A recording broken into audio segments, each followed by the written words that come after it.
Notre invité suivant a listé 70 gestes du quotidien qui permettent vraiment de prévenir plutôt que de guérir. C'est notre dossier santé bien-être du jour.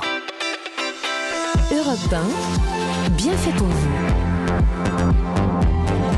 Mélanie Gomez, Julia Vignali. Tout de suite, nous accueillons donc notre invité pour ce dossier santé du jour, c'est le docteur Vincent Valenduc. Bonjour docteur. Bonjour à tous. Alors je rappelle que vous êtes médecin généraliste. On se connaît bien tous les deux parce que vous êtes également le médecin de Télématin, l'émission que je co-anime avec Thomas Soto. Donc je vous vois des potrons minés, comme on dit. Et vous venez de sortir ce livre 70 gestes santé chez Albin Michel. Alors on va voir comment préserver sa santé durablement grâce à vos conseils. Et on va débuter par l'alimentation, l'équilibre de son assiette. Et ce qui est assez rassurant quand on lit votre livre, c'est qu'il ne faut pas se stresser au jour le jour. En fait, l'équilibre, c'est tout au long de la semaine. Enfin, c'est la semaine qu'on regarde. Oui, je rejoins ce que disait monsieur Léonard Anthony. Effectivement, en fait, on connaît tous les grandes règles, les 5 fruits et légumes par jour. En revanche, faites-vous confiance, pas de culpabilité. C'est super si vous pouvez les appliquer tous les jours. Néanmoins, s'il y a des petits écarts, vous pouvez le rattraper le lendemain, le surlendemain, avec une alimentation un peu moins calorique, chausser les baskets. Et ça va vous faire vous sentir mieux. Et ce qui est important, en fait, c'est la notion de plaisir. Parce que finalement, si on est contraint de respecter des règles très précises sur les fruits, sur les légumes... Bon, 5 fruits et légumes par semaine, ça suffit. Alors oui, quand on dit réparti sur la semaine, c'est pas les répartis, c'est pas les fruits. Non. On reste sur les 5 fruits et légumes par jour, globalement, sur la semaine, ce soit bien, quoi, c'est ça. Oui, mais voilà, faites-vous confiance et prenez du plaisir. Néanmoins, s'il y a des petits écarts, vous en parliez, on essaye de rattraper un petit peu le surlendemain. Bon, Julia, je crois qu'elle fera de gros écarts ce week-end. Alors moi, je suis nickel toute la semaine, mais là, c'est jeudi et je pars à Bruxelles, j'ai mangé des frites à la graisse d'oie. Ça va ?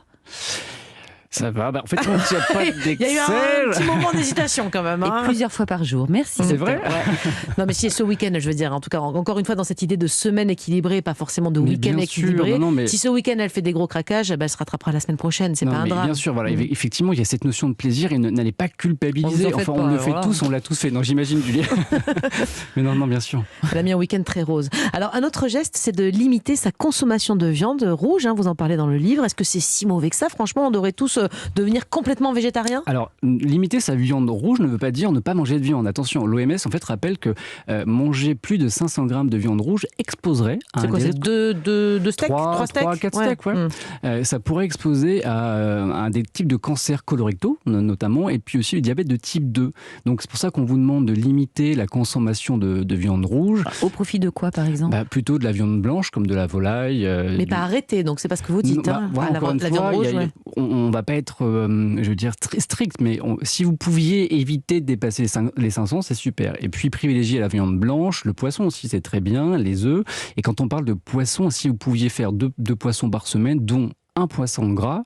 C'est quoi un poisson gras ? Ça va être le thon, le hareng, ça va être riche en oméga 3. Et vous le savez, les oméga 3 sont très importants pour notre santé, pour notre cœur, pour notre cerveau, pour nos vaisseaux. Parce qu'en fait, on ne peut pas le fabriquer, cet oméga 3. Il est dit essentiel, donc on va le trouver dans l'alimentation. Il n'y a pas des huiles aussi pour ça, des huiles végétales ? Certaines huiles, effectivement. Il y a oméga 3, oméga 6, il y a des oméga 9.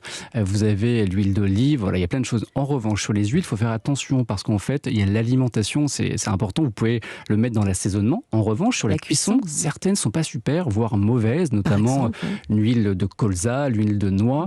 À certaines températures, en fait, elles crament un petit peu et les composants peuvent être cancérigènes. Donc, voilà. Attention. Bon, on ne choisit pas celle-ci pour la cuisson, en non, tout cas. L'huile d'olive est très bien. Quand je fais mes courses, parfois c'est difficile de s'y retrouver. Vous en parlez dans le livre. Aujourd'hui, il y a des codes comme ça, notamment le Nutri-Score qu'on voit sur les aliments, qui va de A à D avec des couleurs, A à E même. Est-ce que ça veut dire que si je dois faire attention à ma alimentation, j'évite de mettre dans mon caddie tout ce qui porte le D ou le E ? Absolument pas. Encore une fois, attention, je ne vais pas vous dire de manger que du D et du E. En fait, c'est vraiment un indicateur. Et moi-même, au début, je ne l'utilisais pas. J'ai découvert ça au fur et à mesure. On apprend des choses. Oui, puis tous les produits l'avaient pas, de plus en plus long, mais c'est pas encore... en train de s'ouvrir. Mais en fait, ce qui est intéressant, c'est lorsque vous prenez votre boîte de céréales dans le supermarché, si c'est les mêmes types de céréales, comparez la couleur. Si c'est du A, du B, optez pour le A. Vous parliez de est-ce qu'il faut éviter totalement les D et le E ? Non, effectivement, je ne vais pas vous dire de l'éviter, mais encore une fois, le lendemain, peut-être que vous allez rééquilibrer un petit peu. Et à l'inverse, les produits type A qui sont censés être super pour votre santé et bons pour votre santé, c'est pareil, si vous prenez un produit A et que derrière vous me rajoutez de la mayonnaise à gogo, de la béchamel et tout ce que vous voulez... Il devient Z en fait, hein. C'est ça. D'accord, oui, donc Non, mais en fait, faites-vous confiance, mais prenez un petit peu à équilibrer. L'important, c'est d'équilibrer et de varier son alimentation. Ça va permettre de couvrir les apports en fait, que votre corps a besoin. Et de ne pas être trop fatigué. On continue dans cette idée. On est là-dessus. Moi, je le vois souvent au cabinet. J'ai des patients qui viennent et qui disent « Docteur, je suis fatigué ». Et la première chose qu'ils vont dire, c'est « J'ai une carence ». Et plutôt que de remettre leur mode de vie, comme vous l'évoquiez à l'instant, monsieur Léonard. Mais en réalité, le problème vient du mode de vie, le travail, l'alimentation. Effectivement. Docteur Valenduc, on va continuer cet entretien dans quelques minutes. On va voir quels sont les changements concrets qu'on pourrait tous opérer au quotidien et qui ont véritablement un impact bénéfique direct sur notre santé. On va aller voir aussi, notamment du côté de notre sommeil ou même de notre sexualité. Quels sont les gestes santé qui changent tout? On agit ce matin sur Europe 1 pour être en pleine forme. Alors restez avec nous. Bien fait pour vous sur Europe 1. Historiquement vôtre, Stéphane Bern et Mathieu Noël. Elles sont descendues profond, mais très profond. Vous me faites peur, Stéphane. Vous parlez de quoi? De nos personnages. Vous me rassurez. On réunit 3 dames qui ont touché le fond de l'océan. La dame de mer, Anita Conti, puis Sylvia Earle. Et une star qui a touché le fond, dans l'eau aussi, mais de la piscine. Touché le fond de la piscine. Avec son petit pull marine, Isabelle Adjani. C'est profond. Je sais. Historiquement vôtre, l'histoire sans se la raconter. Alors à tout à l'heure, dès 16h sur Europe 1.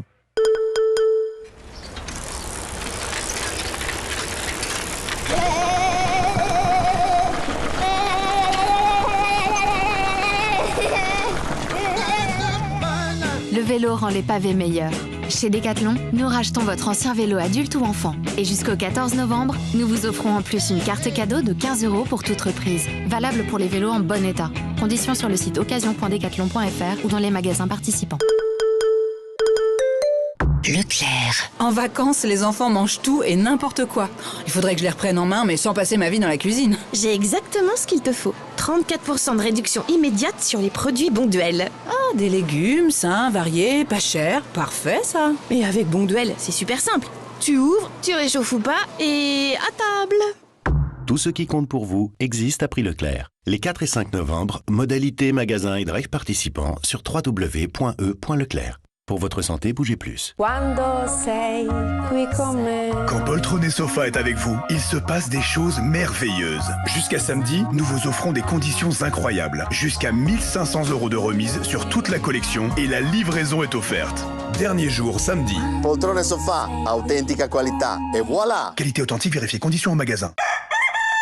L'événement capital, le Salon du Made in France, porte de Versailles à Paris les 11, 12, 13, 14 novembre. Pour favoriser l'emploi, pour acheter des produits de qualité aux 800 exposants, rendez-vous au Salon du Made in France les 11, 12, 13, 14 novembre, porte de Versailles. Invitation gratuite sur mifexpo.fr. Les produits de nos terroirs sont à l'honneur chez Grand Frais. Rendez-vous en magasin. Jusqu'au 6 novembre, le filet de 2,5 kg de pommes de terre est à seulement 1,50 €, soit 60 centimes le kilo. Variété Agatha ou Gwen, catégorie 1, calibre 40-60 mm, origine France. Magasin participant sur grandfrais.com. Le meilleur marché, c'est Grand Frais.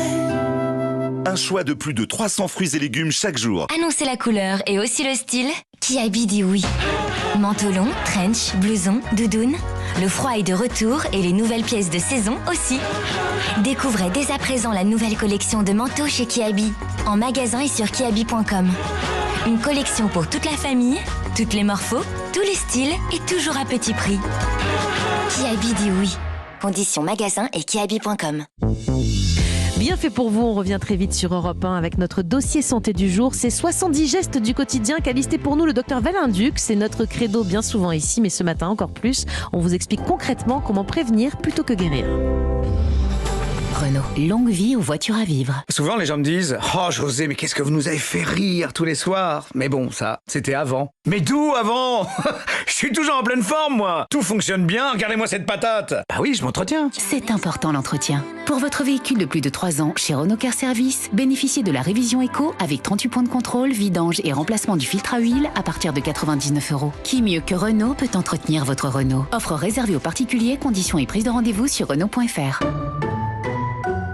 À tous ceux qui se recoiffent devant l'écran de leur téléphone comme si c'était un miroir de salle de bain. À ceux qui se recoiffent devant toutes les vitrines avant un rendez-vous. On vous voit, hein. Et à ceux qui se recoiffent dans l'ascenseur et qui se font surprendre quand ils s'arrêtent. Ça c'est bien la honte. En ce moment, chez Intermarché, bénéficiez de 40% de remise immédiate sur le lot de 3 shampoings Color Vive Elseve, soit seulement 5,20€ le lot au lieu de 8,68€. Intermarché, tous unis contre la vie chère. Jusqu'au 14 novembre, 3 fois 290 ml, soit 5,98€ le litre. Modalité sur intermarché.com. Europe 1, 11h, 12h30. Julia Vignali et Mélanie Gomez. Vous êtes sur Europe 1 et c'est bien fait pour vous, votre émission dans laquelle on prend soin de votre santé, de votre bien-être. On se débrouille vraiment pour mettre en pratique aujourd'hui le fameux prévenir plutôt que guérir. On en parle avec le docteur Vincent Valenduc, médecin généraliste et l'auteur du livre 70 gestes santé, publié chez Albert Michel. Alors docteur, on continue de parler de ces gestes. On va peut-être pas faire les 70 ce matin, mais on en a pioché quelques-unes. En tout cas, ces habitudes simples pour être en bonne santé. On va prendre le stress par exemple. On le sait, c'est un poison pour notre santé. Et puis pour le calmer, finalement, ce stress, certains vont aller prendre un café, un verre d'alcool, fumer une cigarette. Alors tout ça, malheureusement, ça va avoir l'effet inverse recherché, c'est ça ? Oui, en effet, on essaye parfois de chercher des solutions pour nous détendre et à l'inverse, par exemple, une cigarette va augmenter un petit peu au rythme cardiaque, la palpitation, la tension un petit peu également. Pourtant, quand je fumais, moi à l'époque, j'avais l'impression vraiment que ça me détendait de manière incroyable. C'est une erreur, effectivement. Je pense que c'est un leurre. On a envie de trouver une solution via quelque chose qui finalement est toxique pour votre santé. Et on le rappelle, l'alcool, c'est pas plus de 2 verres d'alcool par jour et pas tous les jours. Donc Julia, vous allez en week-end, je sais très bien à Bruxelles. Oui, c'est demain, avec ça les va. Frites.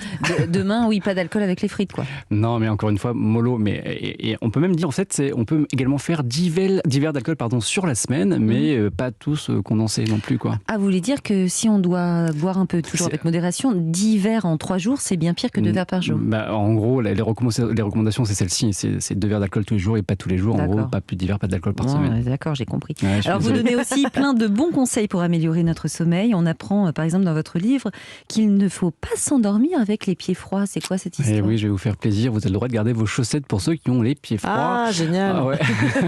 C'est sexy. Ouais. On va passer à la sexualité après. On y va. Non, mais effectivement, pour s'endormir, le corps va un petit peu perdre de 0,5 degrés. C'est normal. Il se met au calme et il se détend. En revanche, quand vous avez les pieds froids, il dit qu'il y a quelque chose qui cloche. Donc, il va attendre que les pieds se remettent à température normale pour pouvoir enclencher le système d'endormissement. Donc, certaines personnes gardent leurs chaussettes parce que effectivement, ça leur permet de dormir plus facilement. À s'endormir, en fait. Et quand on a les extrémités froides, et je parle des bouts des doigts, on met des gants pour s'endormir? On mettait les gants, le bonnet, tout, Julien, il n'y a pas de problème. C'est ça. Alors, le 35e geste santé de votre livre, j'ai dit, on ne les fait pas tous, mais on a pioché comme ça. Il faut les prendre comme ça, en popcorn. Ça ne sert à rien de finir le livre. Enfin, je veux dire, à un moment donné, il faut que ce soit digeste. Et sinon, c'est bien compliqué. Alors, le 35e, c'est de se faire des amis, mais c'est très sérieux. On a même des études qui montrent que plus on a d'amis, plus on vit en bonne santé. Il faut combien d'amis exactement? Alors, je pense, on va prendre ceux qui sont les plus importants pour vous. Mais effectivement, il y a différents chiffres. Il y a le chiffre de Dunbar, c'est un chiffre qui dit que 150 amis, ce serait la capacité que votre cerveau aurait à gérer ses relations. Mais c'est beaucoup trop. C'est beaucoup, mais pas assez pour les Suédois. Ils sont arrivés derrière, ils ont dit que finalement on pouvait aller jusqu'à 520 amis. J'en ai pas autant. Sur Facebook et sur Instagram, on en a beaucoup. Énormément. Beaucoup plus. Même. Non, en fait, je pense vraiment qu'il ne faut pas avoir un nombre important et maximum d'amis. Ayez un petit groupe sur lequel vous pouvez compter et c'est le plus important. Léonard Anthony, vous êtes encore avec nous. L'amitié, en tout cas le rapport aux autres, s'appuyer sur les autres, ça aide à se défatiguer aussi, je crois. Il y a une étude justement en Angleterre qui a été menée pendant la pandémie qui a montré que il y avait un effet bénéfique lié à la solidarité, parce que vous vous souvenez, on applaudissait les infirmiers, on allait dans les centres de vaccination aussi pour aider les populations, et sur quelles que soient les classes d'âge, on a observé un mieux-être, et ça a été mesuré, la solidarité, et donc se tourner vers les autres,